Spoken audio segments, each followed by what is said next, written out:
പള്ളിയിലുണ്ട്. കഴിക്കാൻ പറ്റൂല.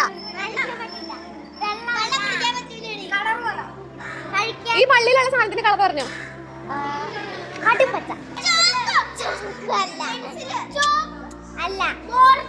അറബി പറ. ലൗഹിൻ അവൻ പറഞ്ഞു.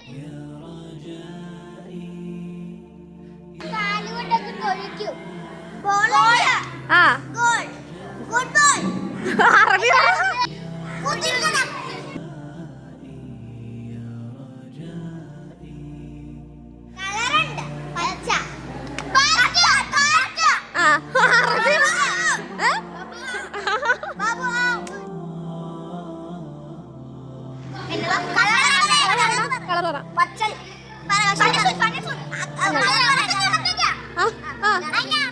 ബിന്ദുന്ന.